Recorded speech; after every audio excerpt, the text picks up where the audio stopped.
আমলিক সরকার থাকতে চাঁদাবাজি হয়েছে, এখন কেন চাঁদাবাজি চলে? ৭৩ কোটি টাকা কোনো টাকাই না, এরকম সদরঘাট গলি থেকে বেশি টাকা ওঠে। এখানে 280, গাবতলী 450।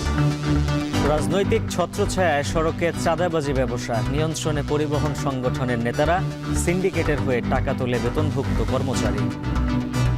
পুলিশের কন্ট্রোল রুমে জানান কিংবা বিআরটি এর কন্ট্রোল রুমে আছে, যে কোনো জায়গায় জানান, এবং ওখানে যদি ব্যবস্থা না হয় তাহলে আমাদেরই বলবেন, আমরা তাদের বিরুদ্ধে ব্যবস্থা নেব।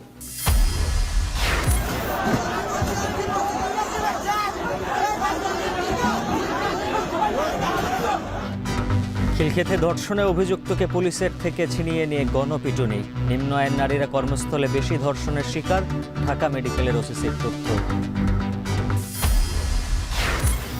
চট্টগ্রাম বন্দরে পণ্য ফেলে রেখেও মাশুল দিতে নারাজ ব্যবসায়ীরা, জরিমানা না থাকলে সুযোগ নেবে অসাধুরা, শঙ্কা বন্দর চেয়ারম্যানের। পূর্ণ যুদ্ধবিরতিতে রাজি নয় রাশিয়া, ফোনালাপে ট্রাম্পকে পুতিন। ইউক্রেনের জ্বালানি অবকাঠামোতে ৩০ দিন হামলা না চালাতে সম্মত মস্কো।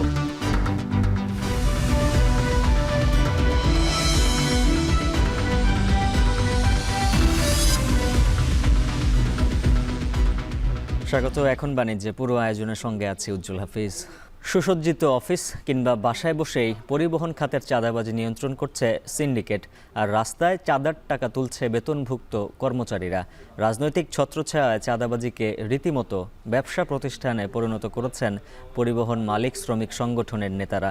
তবে লাভের টাকা যায় সবার পকেটে, তাই হয়তো দেখে শুনেও অভিযোগের অপেক্ষায় কর্তৃপক্ষ। সালাহ ইবনে জসিমের ক্যামেরায় আরও জানাচ্ছেন আরিফ হোসেন। চাঁদার টাকার জন্য এই লোকটির অপেক্ষা।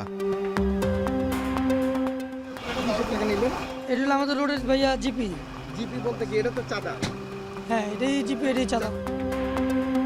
দায়িত্ব সাভার পরিবহনের প্রতিটি গাড়ি সদরঘাট প্রদক্ষিণ করলেই নিতে হবে 280 টাকা। ভুল হলে বেতনের টাকায় গুনতে হবে জরিমানা। কে দিয়েছে তাকে? পরিবহন থেকে চাঁদা তোলার দায়িত্ব। টাকা যায় কোথায়?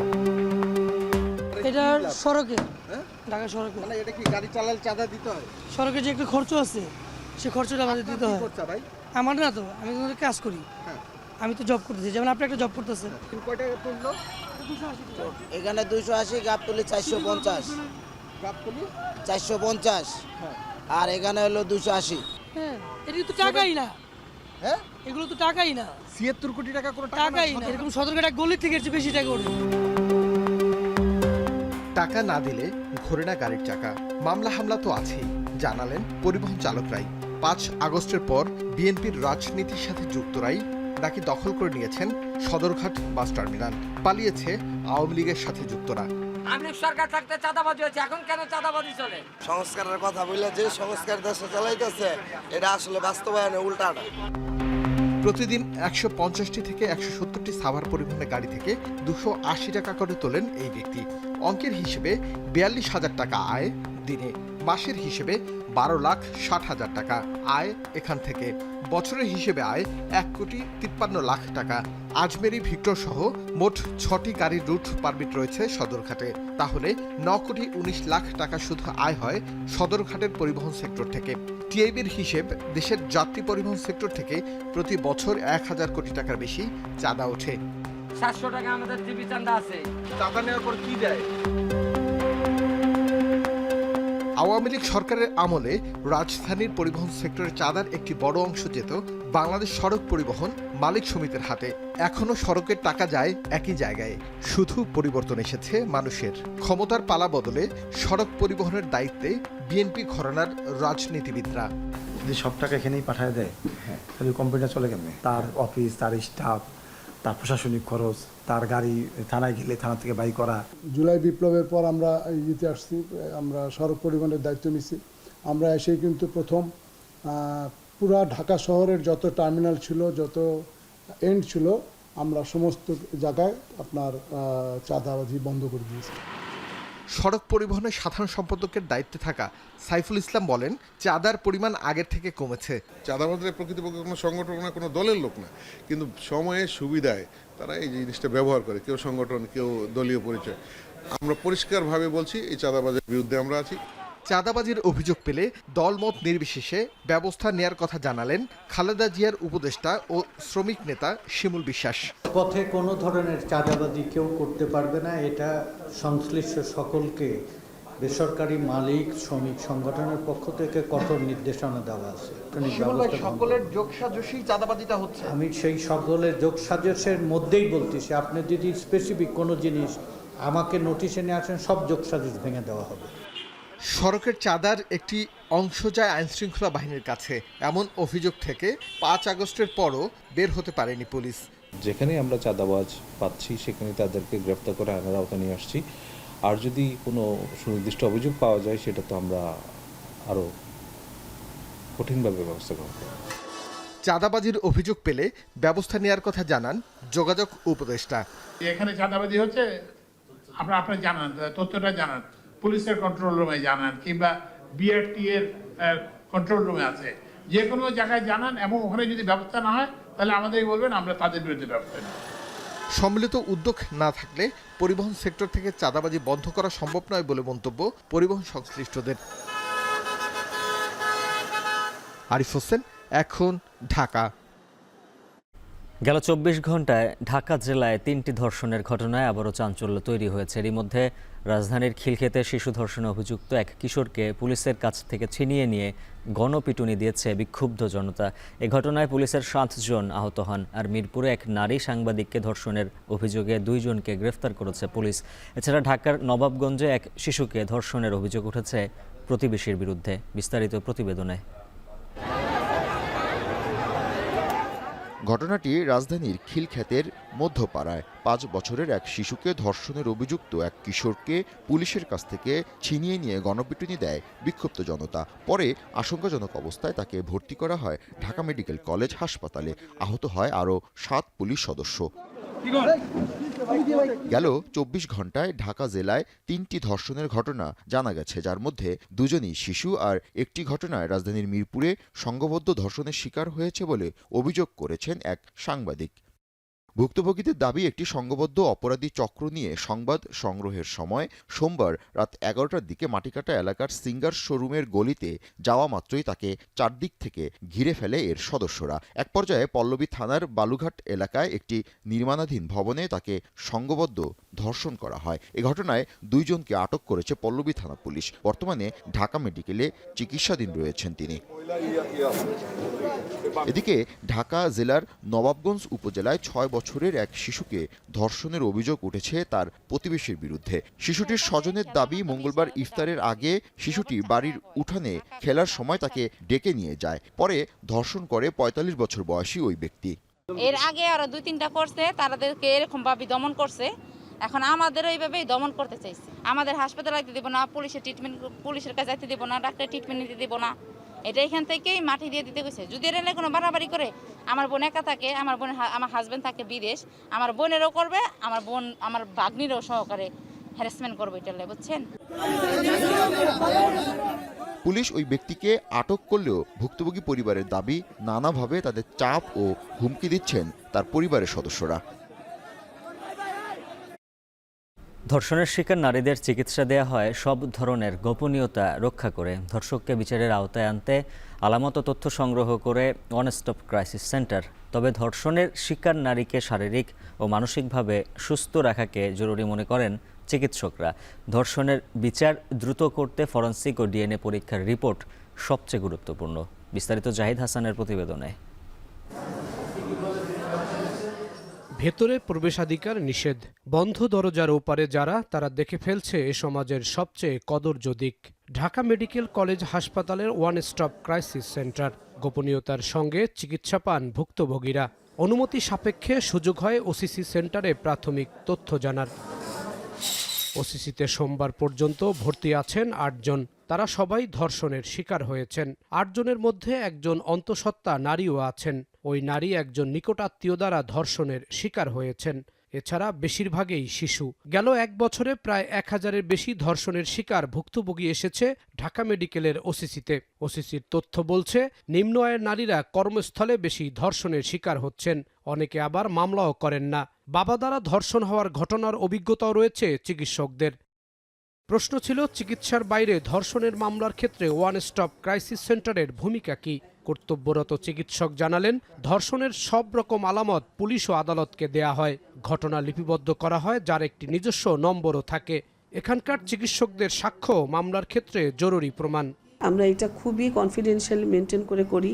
এখানে আমি ওসিসির কোঅর্ডিনেটর থাকি, আমাদের মেডিকেল অফিসার থাকে, ফরেন্সিকের ডাক্তার থাকেন, সেই সাথে আমাদের নার্স, সিনিয়র স্টাফ নার্স এবং সেই সাথে পুলিশ কনস্টেবল, সাব ইন্সপেক্টর, আমাদের প্রত্যেকের উপস্থিতিতে এই এক্সামিনেশনটা করা হয়। বাচ্চা মেয়েগুলাকে আমাদের এক্সামিনেশন করতে বা ওদেরকে দেখতে আমাদের কিছুটা কষ্ট হয়, কারণ বাচ্চারা অনেক সময় আমাদেরকে কোঅপারেট করতে চায় না।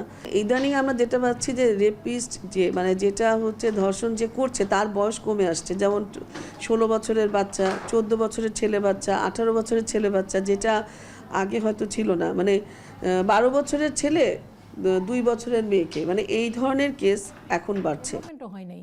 ধর্ষণের ন্যায় বিচার নিশ্চিত করতে বড় ভূমিকা রাখে ফরেনসিক রিপোর্ট। 1000-এর বেশি ধর্ষণের ঘটনা ফরেনসিক করার অভিজ্ঞতা রয়েছে এমন এক নারী চিকিৎসক জানান, ধর্ষণের শিকার নারী ও শিশুরা শারীরিকভাবে ভেঙে পড়েন, আতঙ্কে ভোগেন। বিচারের জন্য মানসিক স্বাস্থ্য ঠিক রাখা বড় চ্যালেঞ্জ। সব জেলা বা বিভাগ বা সব জায়গায় আমাদের আসলে ফরেনসিক স্পেশালাইজড সার্ভিসটা নাই, আর একটু বিভাগীয় শহরে পাঠানো হয়, সেক্ষেত্রে একটা দীর্ঘসূত্রিতা হয়ে যেতে পারে। যে কোনো ধরনের যৌন নিপীড়ন যে কোনো একটা নারীর জন্য পরবর্তীতে খুব মারাত্মক হিসেবে দেখা দিতে পারে। তার মধ্যে ডিপ্রেসিভ ডিসঅর্ডার ডেভেলপ করতে পারে, অ্যাংজাইটি সিমটম আসতে পারে, অ্যাডজাস্টমেন্ট ডিসঅর্ডার পরবর্তীতে হতে পারে। ওই ভিকটিমকে যদি ব্লেম করা হয় বা তাকে এটা নিয়ে তাকে দোষারোপ করা হয়, দেখা যায় তার মধ্যে আত্মবিশ্বাস কমে যায়, সে কিন্তু একদম সমাজে থেকে একদম আইসোলেটেড হয়ে যেতে পারে। চিকিৎসকরা জানালেন, শিশুরা নিকট আত্মীয় বা পরিবারের কোনো সদস্য দ্বারা বেশি যৌন হয়রানি ও ধর্ষণের শিকার হচ্ছেন। জাহিদ হাসান, এখন ঢাকা। 4 দিনের ফ্রি টাইমের পর বন্দরে পণ্য ফেলে রাখলে 4 গুণ বেশি মাশুল নেওয়ার সিদ্ধান্তের সমালোচনা করে দ্রুত তা প্রত্যাহারের দাবি জানিয়েছে তৈরি পোশাক শিল্প মালিকদের সংগঠন বিজিএমইএ। এতে শিল্পের কাঁচামাল খালাসে খরচ কয়েক গুণ বেড়েছে জানিয়ে সম্প্রতি চেয়ারম্যানের কাছে মাশুল প্রত্যাহারে চিঠি দেয় সংগঠনটি। যদিও জনস্বার্থে ও বাজারে নিত্যপণ্যের সাপ্লাই চেইন ঠিক রাখতে এখনই তা প্রত্যাহার করতে চায় না বন্দর চেয়ারম্যানের দাবি, এই নির্দেশনার পর অসাধু ব্যবসায়ীরা আর বন্দরকে গুদাম হিসেবে ব্যবহার করতে পারছে না। বিস্তারিত জানাচ্ছেন হাজেরা শিউলি। আমদানি পণ্য জাহাজ থেকে খালাস করে চট্টগ্রাম বন্দরের ইয়ার্ডে রাখলে 4 দিন পর্যন্ত কোনো ভাড়া দিতে হয় না। তবে 5ম দিন থেকে প্রতি কন্টেইনারে $6 করে ভাড়া বা স্টোর রেন্ট দিতে হয়। 7 দিন পর যা বেড়ে দাঁড়ায় $12। তবে বন্দরে কন্টেইনার জট বাড়লেই জট কমাতে 4 দিন ফ্রি টাইমের পর কখনো কখনো 4 গুণ বেশি মাশুল আরোপ করে বন্দর কর্তৃপক্ষ। এক্ষেত্রে প্রতি কন্টেইনারে ভাড়া দিতে হয় $24 করে। তবে এবার রোজার আগেই বন্দরে কন্টেইনার জট তৈরি হওয়ায় কঠোর অবস্থানে বন্দর। এক্ষেত্রে অসাধু আমদানিকারকরা যেন পণ্যের দাম বাড়াতে বন্দরকে গুদাম হিসেবে ব্যবহার করতে না পারে, এজন্য গত 20 ফেব্রুয়ারি এক পরিপত্রে আমদানিকারকদের দ্রুত পণ্য ডেলিভারি নেয়ার আহ্বান জানানো হয়। পরিস্থিতির উন্নতি না হলে আইন অনুযায়ী 4 দিন পর বর্তমান ভাড়ার চেয়ে 4 গুণ বেশি মাশুল নেওয়া হবে বলেও সতর্ক করা হয়। এই নির্দেশনা গেল 10 মার্চ থেকে কার্যকর করেছে চট্টগ্রাম বন্দর।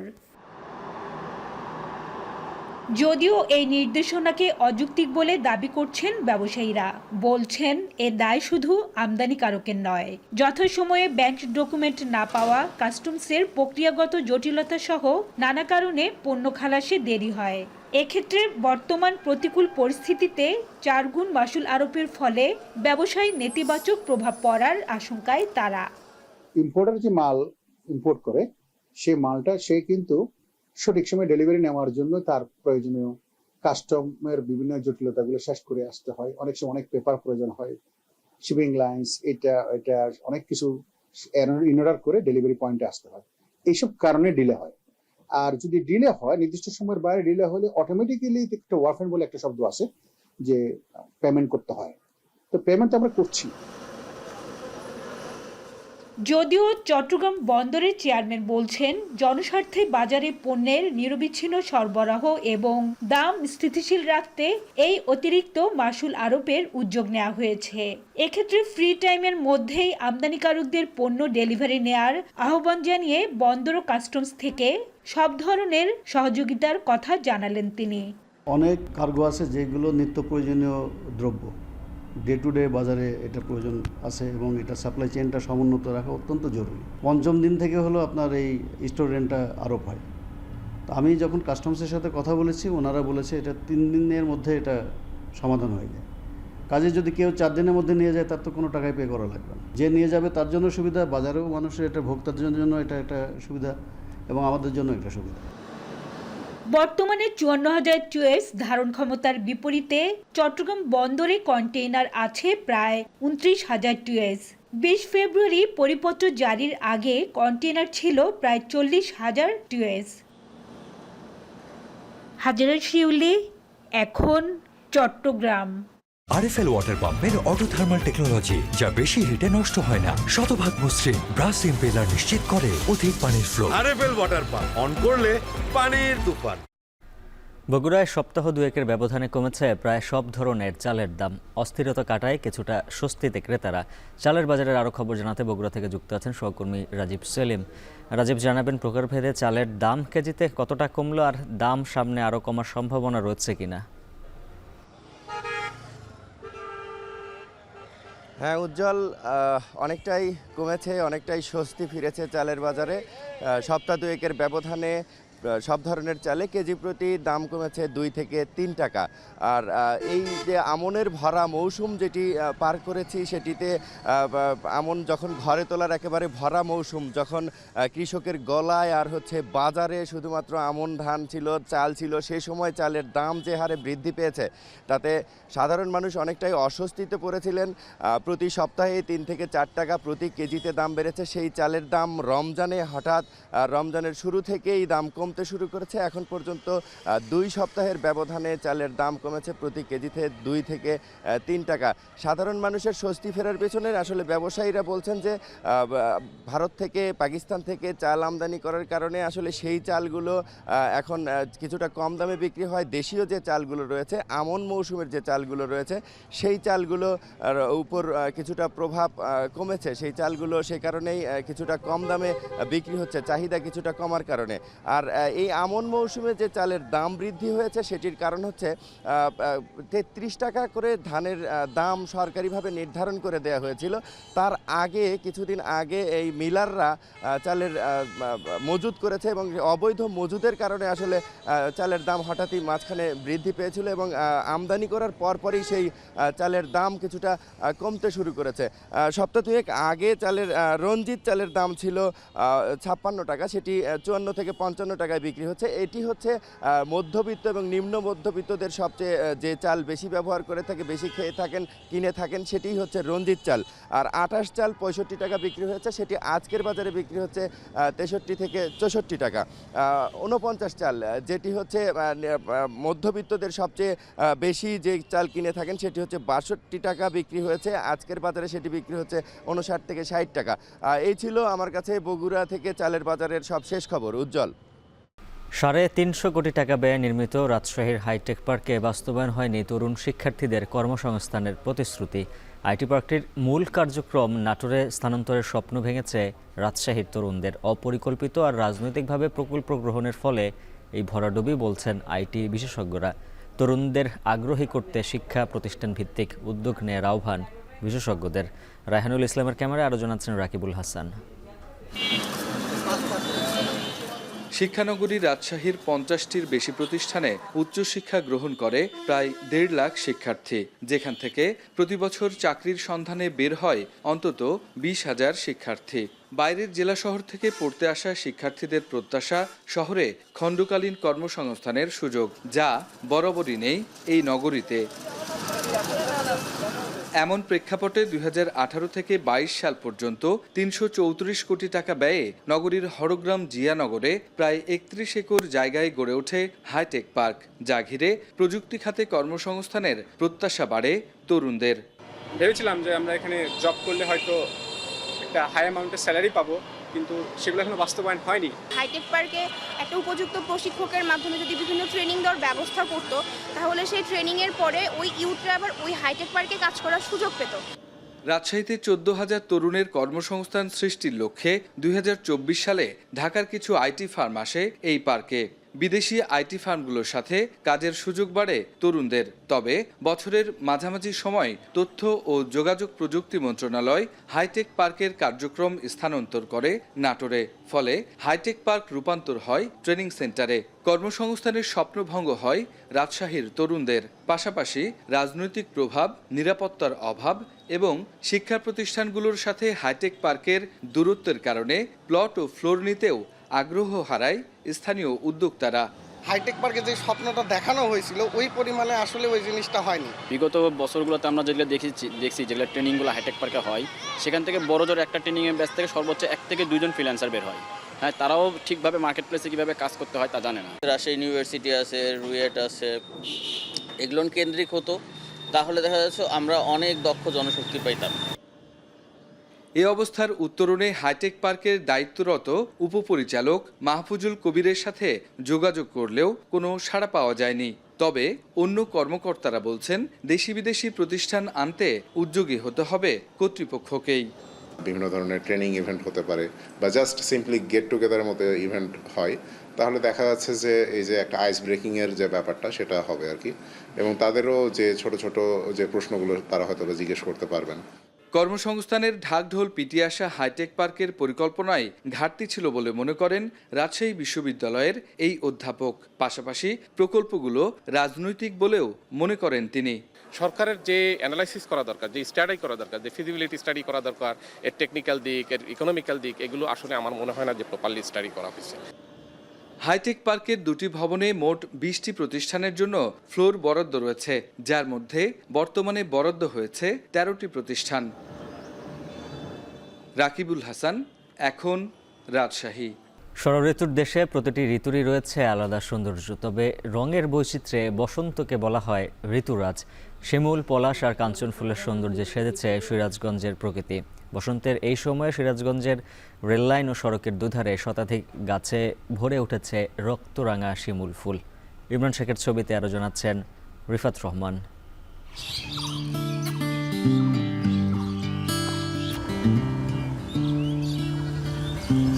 ফাগুনের হাওয়ায় দুলছে রক্তরাঙ্গা শিমুল, বাসন্তী পলাশ আর স্নিগ্ধ কাঞ্চন ফুল।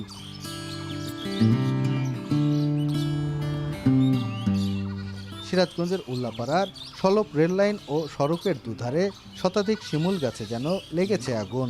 একইভাবে যমুনা সেতুর পশ্চিম পারে ফুটেছে বাসন্তী পলাশ আর মোহনীয় কাঞ্চন ফুল।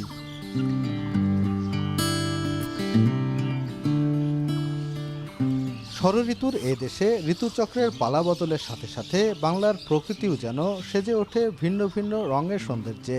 ঋতুরাজ বসন্তের আগমনের কথা মাথায় এলে চোখে ভেসে ওঠে শিমুল, পলাশ আর কাঞ্চন সহ নানা ফুলের সমারোহ। বসন্তে প্রকৃতি যেন ঢেলে দিয়েছে তার সবটুকু মাধুর্য।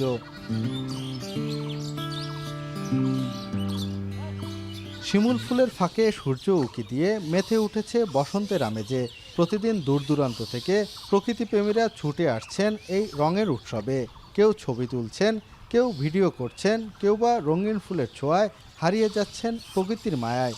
আমি মেইনলি এসেছি ফটোশ্যুট করার জন্য। এই সুন্দর পরিবেশ, এত চারিপাশে লাল ফুল, একদম লালে লাল হয়ে থাকে। তো এখানে ঘুরতে এসেছি প্রকৃতি দেখার জন্য, যেমন অনেকগুলো শিমুল গাছ আছে, ঘুরতে এসেছে। এখানে বিভিন্ন জেলা থেকে আসে, যেমন নাটোর, তারপর হলো বগুড়া, সবাই ঘুরতে আসে জায়গায়। শহরে অনেকে ঘরবন্দি হয়ে থাকে, আর আমরা এখানে আসলে আমাদের মানসিক দিক দিয়ে অনেক সুন্দর অনেক কিছু উপভোগ করতে পারি। এদিকে যমুনা সেতুর পশ্চিম পাড় ছেয়ে আছে থোকা থোকা পলাশ ফুলে। পাতাশূন্য গাছে থোকা থোকা ফুলের বাহার যেন বসন্তের অনন্য বার্তা বহন করছে। ঘটিনা ব্রিজ স্থানটি খুবই সুন্দর করেছে এবং পাশেই রয়েছে সলপ, যেটার ঘোল সারা বাংলাদেশে বিখ্যাত, এবং এই পাশেই উল্লাপাড়া স্টেশন, যে কেউ চাইলে এই লোকেশনে আসতে পারবে। আরেক বছর এসে এখান থেকে ঘুরে গেছি, অনেক ভালো লেগেছে আমাদের, তাই এইবারও আসলাম। ফেসবুকে দেখলাম অনেক মানুষ পোস্ট করছে, তার জন্য ভালো লাগে জায়গাটা, তার জন্য আসা হয়। শুধু সৌন্দর্য নয়, ভেষজ গুণসম্পন্ন এসব উদ্ভিদ পরিবেশের জন্য গুরুত্বপূর্ণ। তবে নগরায়ন ও পরিবেশ দূষণের কারণে হারিয়ে যাচ্ছে অনেক বৃক্ষ। তাই প্রকৃতির প্রতি যত্নশীল হওয়ার আহ্বান পরিবেশ প্রেমীদের।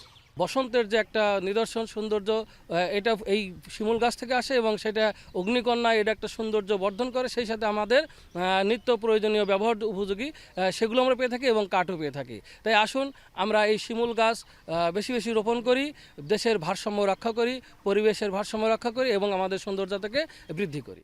বসন্তে যে ফুলগুলো ফোটে, এই ফুলগুলো বা এই গাছগুলো যে শুধু আমাদেরকে সৌন্দর্যই দেয় বা বিলাসিতার কিছু দেয় তা কিন্তু নয়। প্রত্যেকটা গাছের বিভিন্ন কিন্তু ভেষজ গুণ রয়েছে। তো এগুলো যদি আসলে একটু তুলে ধরা যায়, একটু পরিকল্পিতভাবে বৃক্ষরোপণটা করা যায়, তাহলে এটা আবার ধরে রাখা সম্ভব। শিমুল, পলাশ আর কাঞ্চনের সাথে মিতালি করে বসন্তের সৌন্দর্য যেন ছড়িয়ে পড়েছে গ্রামের পথে প্রান্তরে। তবে দ্রুত নগরায়ন ও পরিবেশ দূষণের ফলে প্রকৃতি থেকে ধীরে ধীরে হারিয়ে যাচ্ছে বসন্তের সেই রূপ ও সৌন্দর্য। প্রকৃতিপ্রেমীরা বলছেন, বসন্তকে স্বরূপে ফিরিয়ে আনতে প্রয়োজন দূষণমুক্ত পরিবেশ ও বৃক্ষরোপণ। রিফাত রহমান, এখন, সিরাজগঞ্জ। বিভিন্ন থানার মামলায় রিমান্ড ও গ্রেফতার দেখাতে আদালতে আনা হয়েছে সাবেক মন্ত্রী আনিসুল হক, দীপুমণি, রাশেদ খান মেনন, হাসানুল হক ইনু সহ বেশ কয়েকজনকে। এ বিষয়ে বিস্তারিত জানাতে সিএমএ আদালত প্রাঙ্গণ থেকে যুক্ত আছেন সহকর্মী রাব্বি হোসেন। রাব্বি, জানাবেন তাদের কোন কোন মামলায় রিমান্ড আর কোন কোন মামলায় গ্রেফতার দেখানো হলো?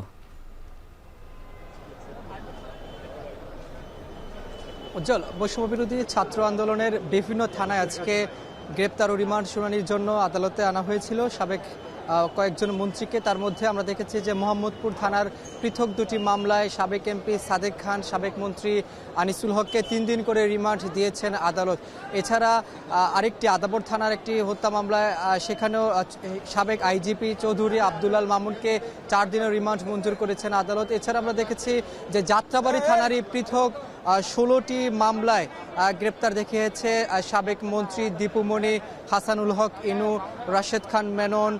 এছাড়া যাত্রাবাড়ি থানার যে সাবেক ওসি আবুল হোসেন সহ সাবেক আরেকজন পুলিশ এই সহকারী পুলিশ কমিশনার এই তানজিল আহমেদ খানকেও গ্রেপ্তার দেখানো হয়েছে। অর্থাৎ এই যে মোট 10 থেকে 11 জন সাবেক যে মন্ত্রী এমপিকে আজকে আদালতে তোলা হয়েছিল এবং এখানে রাষ্ট্রপক্ষের আইনজীবীরাও ছিলেন, আসামিপক্ষের আইনজীবীরাও ছিলেন। তারা তাদের কথাগুলো তুলে ধরেছেন বিচারকের কাছে এবং রাষ্ট্রপক্ষের আইনজীবী বারবারই বলেছেন যে রিমান্ড শুনানিতে যে এই যে বিভিন্ন থানার যে হত্যা মামলাগুলো হয়েছে বা হত্যা মামলায় তাদের সম্পৃক্ততা রয়েছে, এর আগেও তারা বিভিন্ন দফায় দফায় রিমান্ডে ছিলেন। রিমান্ডে থাকা অবস্থায় তাদের কাছে বেশ কিছু তথ্য পাওয়া গিয়েছে, যার কারণে এই যে বৈষম্য বিরোধী আন্দোলনে যে নতুন নতুন যে মামলাগুলো হচ্ছে সেই মামলাও তাদেরকে গ্রেপ্তার দেখানো প্রয়োজন, এই কথাগুলো বলছেন।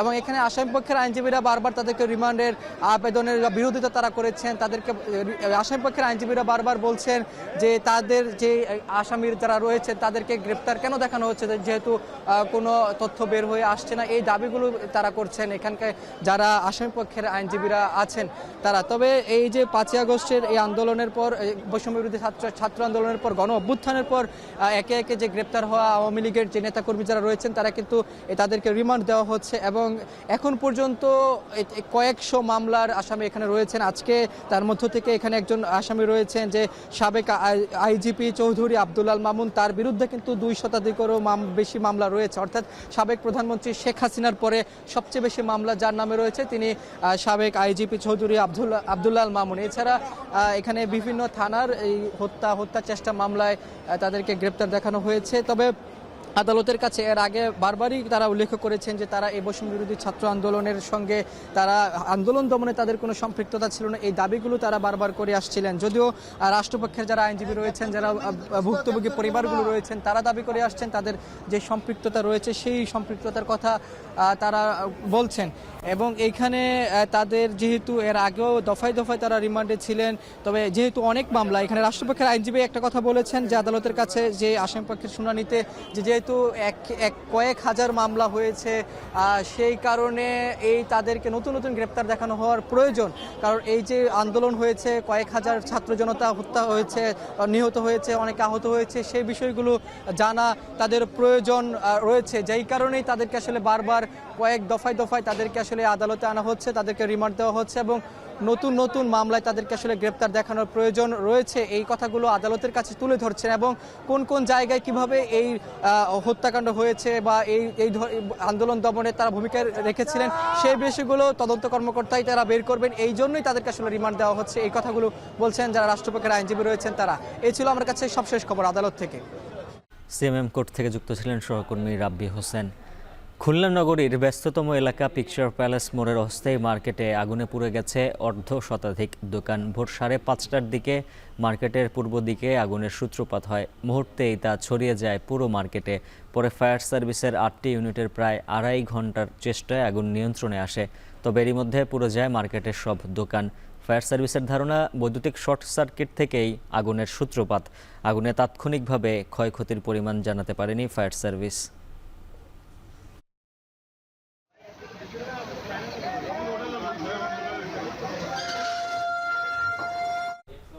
অবরুদ্ধ গাজা উপত্যকায় 15 মাসের সবচেয়ে রক্তক্ষয়ী দিনের পর এই হামলা কেবল শুরু বললেন ইসরায়েলি প্রধানমন্ত্রী। বুধবারও রাফা ও খান ইউনুসে হামলায় নিহত মা ও শিশুসহ কমপক্ষে 14 জন।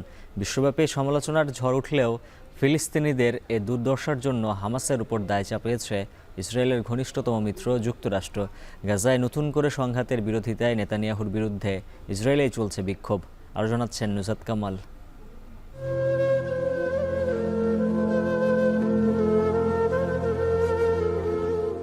এই ছোটার যেন কোনো শেষ নেই। মাথার ওপর বোমার গর্জনই নিয়তি হয়ে দাঁড়িয়েছে ফিলিস্তিনিদের। স্বজন হারানোর শোক বাদ দিয়ে উপত্যকার এ প্রান্ত থেকে ও প্রান্ত শুধুই ছুটে চলেছেন লাখ লাখ মানুষ। قاعد في بيتي مقصوف انا فيش اولاد صغار معنا احنا عشتنا ليش مشتته وكل الدول كويسه ليش অবিরাম বোমাবর্ষণে একদিনে 400-র বেশি মানুষের মৃত্যুতে হতবাক। কিন্তু 15 মাসের মধ্যে সবচেয়ে রক্তক্ষয়ী দিনের পরও স্থির হয়ে বসার উপায় নেই। ঘোড়ায় টানা ঠেলা, গাড়ি, ট্রাক কিছুই না পেলে পায়ে হেঁটেই খুঁজছেন আশ্রয়। কিন্তু নিরাপত্তা কোথায়? গাজার স্বাধীনতাকামী হামাস যোদ্ধাদের নির্মূলের নামে 17 মাসে অর্ধ লাখ নিরস্ত্র মানুষকে হত্যা করেও নিরুত্তাপ ইসরায়েলি প্রধানমন্ত্রী জানালেন এ হামলা কেবল শুরু। ואכן חזרנו להילחם בעוצמה. יחד עם שר הביטחון קיבלתי את המלצת צה"ל והמלצת גורמי הביטחון. ফিলিস্তিনিদের এ দুর্দশার জন্য বরাবরের মতো হামাসকেই দায়ী করছে ইসরায়েলের ঘনিষ্ঠতম মিত্র যুক্তরাষ্ট্র। The blame for the resumption of hostilities lies solely with Hamas. This brutal terrorist organization has steadfastly refused every proposal and deadline. এদিকে ইয়েমেনে ট্রাম্প প্রশাসনের হামলা, ওয়াশিংটনের রক্তচক্ষু সত্ত্বেও ফিলিস্তিনিদের সমর্থনে লোহিত সাগরে মার্কিন বিমানবাহী রণতরী ইউএসএস ট্রুম্যান সহ বিভিন্ন নৌযান লক্ষ্য করে 72 ঘন্টার মধ্যে চতুর্থ হামলা চালিয়েছে হুতি বিদ্রোহীরা। অন্যদিকে অবরুদ্ধ পশ্চিম তীরে ফিলিস্তিনিদের ভূখণ্ডে আন্তর্জাতিক আইন অমান্য করে অবৈধ ইসরায়েলি বসতি নির্মাণের তোড়জোড় আরও বেড়েছে বলে জানিয়েছে জাতিসংঘ। নুজহাত কামাল, এখন বিশ্ব। তাৎক্ষণিক কিংবা পূর্ণাঙ্গ অস্ত্রবিরতি নয়, 30 দিনের জন্য শুধু ইউক্রেনের জ্বালানি অবকাঠামোতে হামলা বন্ধ রাখবেন পুতিন। ট্রাম্পের সাথে 1.5 ঘন্টার ফোনালাপে স্পষ্ট অস্বীকৃতি জানিয়েছেন মাসব্যাপী যুদ্ধবিরতির চুক্তি সয়ে। মন্দের ভালো হিসেবে এ পদক্ষেপকে সমর্থন দেবেন জানিয়ে ট্রাম্পের সঙ্গে ফোনালাপ চেয়েছেন জেলেনস্কিও। বিস্তারিত জানাচ্ছেন নুজাত কামাল। 2022 সালে সামরিক অভিযান শুরুর পর থেকে ইউক্রেনের জ্বালানি অবকাঠামো অন্যতম লক্ষ্য ছিল রুশ হামলার। ফলে বিদ্যুৎ সংযোগ বিচ্ছিন্ন হয়ে হিমাঙ্কের নিচে তাপমাত্রায় অবর্ণনীয় দুর্ভোগের শিকার হয়েছে কোটি মানুষ।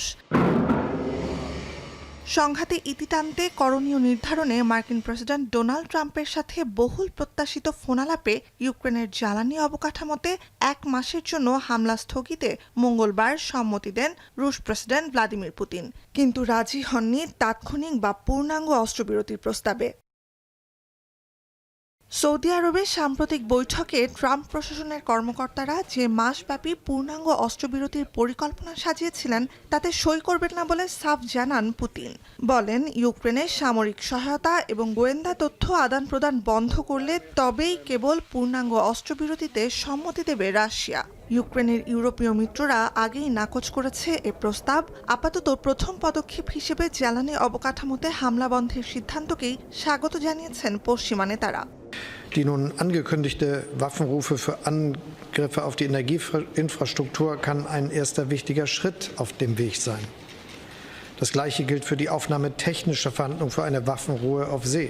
Les dernières discussions vont dans le bon sens et nous voulons en effet un règlement solide et durable pour l'Ukraine et pour la sécurité en Europe. Et à ce titre, grâce au travail নিজের মালিকানাধীন সামাজিক মাধ্যম truth সোশ্যালে post করে Trump জানান, পুতিনের সাথে তার ফোনালাপ অত্যন্ত ভালো ও গঠনমূলক ছিল। শান্তি চুক্তির বিভিন্ন দিক নিয়ে দুই নেতার আলোচনার কথাও জানান তিনি। পূর্ণাঙ্গ অস্ত্রবিরতির আশা না মিললেও মন্দের ভালো হিসেবে জ্বালানি অবকাঠামোতে হামলা বন্ধের সিদ্ধান্তে সমর্থন দেবেন বলে জানিয়েছেন ইউক্রেনের প্রেসিডেন্টও। আলোচনার স্বচ্ছতা নিশ্চিতে ট্রাম্পের সঙ্গে ফোনালাপে আগ্রহ জানান তিনি। Можуть робити такі кроки, і тому він піднімає саме те, що розуміє, що може спрацювати. Тобто це вже було, чому би знову це не зробити? Це знов послаблення української армії. ট্রাম্পের সাথে কথা শেষে এরই মধ্যে ইউক্রেনের সকল জ্বালানি অবকাঠামোতে হামলা থেকে বিরত থাকতে পুতিন নির্দেশ দিয়েছেন বলে জানিয়েছে ক্রেমলিন। ট্রাম্প পুতিন ফোনালাপের পর পূর্ণাঙ্গ ও স্থায়ী শান্তি পরিকল্পনার অংশ হিসেবে তাৎক্ষণিক আলোচনা শুরু করবে বলে জানিয়েছে হোয়াইট হাউস। মধ্যপ্রাচ্যে অনুষ্ঠেয় সে আলোচনায় অগ্রাধিকার পাবে কৃষ্ণ সাগরে অস্ত্রবিরতি কার্যকরের বিষয়টি। তবে সে আলোচনায় ইউক্রেন থাকবে কি না তা এখনও স্পষ্ট নয়। নুজহাত কামাল, এখন বিশ্ব। চট্টগ্রাম বন্দরের বহির্নোঙরের জাহাজে পণ্য গুদামজাত করে বাজারে কৃত্রিম সংকটের অভিযোগ উঠেছে। লাইটারাস জাহাজে অবৈধভাবে পণ্য মজুত ঠেকাতে পরিচালিত হচ্ছে যৌথ অভিযান। বিস্তারিত জানাতে বন্দরের বহির্নোঙর থেকে যুক্ত আছেন সহকর্মী হোসেন জিয়াদ জানাবেন, কত ঘন্টার মধ্যে নোঙর করে রাখা জাহাজকে বন্দর সীমা ত্যাগ করার নির্দেশ দেওয়া হয়েছে, আর কোনো শাস্তিমূলক ব্যবস্থা নেওয়া হচ্ছে কিনা?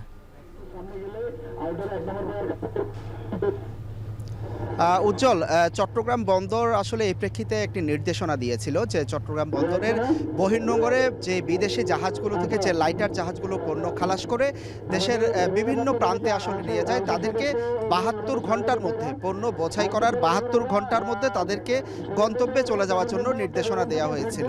সেই নির্দেশনা আসলে মানা হচ্ছে কিনা সেটি দেখতে আজকে এই অভিযান শুরু হয়েছে এবং আজকের অভিযান মূলত নৌবাহিনী, কোস্টগার্ড এবং চট্টগ্রাম বন্দর কর্তৃপক্ষের বেশ কিছু জাহাজ একযোগে আসলে আজকে অভিযানে নেমেছে এবং আমরা এই মুহূর্তে চট্টগ্রাম বন্দরের যেই সীমা যেখানে বিদেশি জাহাজগুলো এসে অবস্থান করে এবং লাইটার জাহাজগুলো অবস্থান করে সেই সীমাটি অতিক্রম করছি এবং এখানে নৌবাহিনী এবং বন্দরের যে ম্যাজিস্ট্রেট রয়েছেন তারা আসলে দেখছেন যে এই জাহাজগুলো কখন এসেছে এবং কখন পণ্য বোঝাই করেছে এবং তারা আসলে যাচ্ছে কিনা। মূলত যে অভিযোগটি যে এবার অন্য গেল বারের চাইতে বেশি পণ্য আসলে আমদানি হয়েছে, ভোগ্যপণ্য রমজানকে ঘিরে, এবং এই পণ্য আমদানির কারণে অনেকেই বলছিলেন যে বন্দরের বহির্নোঙরে যেহেতু বাজারে প্রভাব পড়বে, সব পণ্য একসাথে ঢুকলে দাম পড়ে যাওয়ার সম্ভাবনা থাকে, সেজন্য অনেকেই পণ্য বোঝাই করে দেশের বিভিন্ন প্রান্তে চট্টগ্রাম বন্দরের বহির্নোঙরে এবং ঘাটগুলোতে অবস্থান করছে। এরই প্রেক্ষিতে আসলে নতুন যে জাহাজগুলো বন্দরে আসছে সেই জাহাজগুলো যেহেতু এই ছোট লাইটার জাহাজগুলো খালাস হচ্ছে না, ফলে এক ধরনের কৃত্রিম সংকট তৈরি হয়েছে লাইটার জাহাজের, অর্থাৎ নতুন যে জাহাজগুলো আসছে সেই জাহাজগুলো পণ্য খালাস করতে পারছে না এবং বহির্নোঙরে জাহাজের অবস্থান বেড়ে যাচ্ছে। তারই প্রেক্ষিতে এই নির্দেশনা দেওয়া হয়। এই লাইটার জাহাজ কর্তৃপক্ষ, মালিকপক্ষ যারা রয়েছেন তারা এই জন্য আমদানিকারকরা দোষ দিচ্ছেন যে আমদানিকারকরাই মূলত ভাসমান গুদাম আসলে তৈরি করে নিচ্ছে। যেহেতু অন্যান্য জায়গায় গুদামগুলোতে ম্যাজিস্ট্রেটের অভিযান চলে, বহির্নোঙরে কিংবা এরকম নদী বন্দরে আসলে জাহাজগুলোতে ফেলে রাখলে সেই অর্থে অভিযান পরিচালনা করা সাগরে দুষ্কর হয়ে পড়ে। তো মূলত এই অভিযানের মূল লক্ষ্য হচ্ছে জাহাজগুলো যাতে পণ্য খালাস করে রাখতে না পারে, কৃত্রিম সংকট তৈরি করতে না পারে, সেটি আসলে নজরদারি করা। এরই মধ্যে এই কিছুদিনের মধ্যেই তারা আসলে 1000-এরও বেশি জাহাজে এই অভিযান পরিচালনা করছেন বলে কোস্টগার্ড এবং নৌবাহিনীর পক্ষ থেকে বলা হচ্ছে এবং তারা বলছেন যে নিয়মিত তারা এই অভিযান অব্যাহত রাখবেন। উজ্জ্বল। চট্টগ্রাম বন্দরের বহির্নোঙরে যৌথ বাহিনীর অভিযান সম্পর্কে বিস্তারিত জানাচ্ছিলেন সহকর্মী হোসেন জিয়াদ। সিলেট থেকে ঢাকায় এসে দলের সঙ্গে যোগ দিয়েছেন হামজা চৌধুরী। সিলেটের মতো ঢাকায়ও বাফুফের অব্যবস্থাপনার সাক্ষী হয়েছেন তিনি। তারপরও বিমানবন্দরে হাসি মুখে জানান ক্লান্ত নন তিনি। বিস্তারিত এসকে শাওনের প্রতিবেদনে। হামজা চৌধুরীর আগমন ইস্যুতে বিমানবন্দরে গণমাধ্যম কর্মীদের ভিড়। তবে সিলেটের উল্টো চিত্র ঢাকায়, কারণ সমর্থকদের তেমন আনাগোনা নেই। বিমান থেকে নেমে আনুষ্ঠানিকতা শেষে ঘণ্টাখানেক পর টিম হোটেলের উদ্দেশ্যে রওনা দিতে বিমানবন্দরের ফটক পেরিয়ে এলেন হামজা। এ সময় সংবাদ মাধ্যমের মুখোমুখি শেফিল্ড ইউনাইটেড তারকা আগের দিনের মতোই বাফুফের অব্যবস্থাপনার সাক্ষী হলেন। তবে তিনি যে বিরক্ত নন তার কথাতেই তা পরিষ্কার। কেমন ছিল? কালকে প্রস্তুতি কেমন ছিল? ভালো লাগছে। এই বাংলাদেশে আসলে সবকিছু মিলে কেমন লাগলো আর কি? এই যে খুব ভালো লাগছে আমার। ঠিক আছে। আচ্ছা, আপনি প্রায় 9000 কিলোমিটার এই দিনে জার্নি করেছেন। আপনার জন্য প্রেসার হয়ে যাচ্ছে কিনা? ওকে, থ্যাংক ইউ। ক্লান্ত নাকি? খানিকটা ক্লান্ত মনে হচ্ছে নাকি? খানিকটা ক্লান্ত মনে হচ্ছে নাকি? খানিকটা টায়ার্ড? না। ওকে। বিমানবন্দর থেকে বের হয়ে আধ ঘন্টার মধ্যে পৌঁছান টিম হোটেলে। সেখানে দেখা মেলেনি সমর্থকদের। হোটেলে প্রবেশ করে হাসি মুখে অনেকের ছবি তোলার আবদার মিটিয়েছেন তিনি। বুধবার দুপুরে ভারত ম্যাচকে সামনে রেখে সংবাদ সম্মেলনে থাকার কথা রয়েছে হামজা চৌধুরীর। একই দিনে সন্ধ্যা 7টায় কিংস এরেনায় দলের সাথে অনুশীলন করবেন তারকা এই ফুটবলার। বৃহস্পতিবার সতীর্থদের সঙ্গে ভারতে যাবেন হামজা চৌধুরী। এসকে সাউন্ড, এখন ঢাকা। এখন বাণিজ্য শেষ করার আগে শিরোনামগুলো জানিয়ে দিচ্ছে আরও একবার।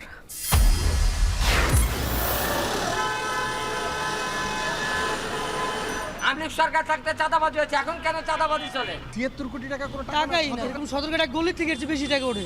এখানে 280, গাবতলী 450। রাজনৈতিক ছত্রছায়ায় সড়কে চাঁদাবাজি ব্যবসা নিয়ন্ত্রণে পরিবহন সংগঠনের নেতারা, সিন্ডিকেটের হয়ে টাকা তোলে বেতনভুক্ত কর্মচারী। পুলিশের কন্ট্রোল রুমে জানান কিংবা বিআরটি এর কন্ট্রোল রুমে আছে, যে কোনো জায়গায় জানান এবং ওখানে যদি ব্যবস্থা না হয় তাহলে আমাদেরকে বলবেন, আমরা তাদের বিরুদ্ধে ব্যবস্থা নেব।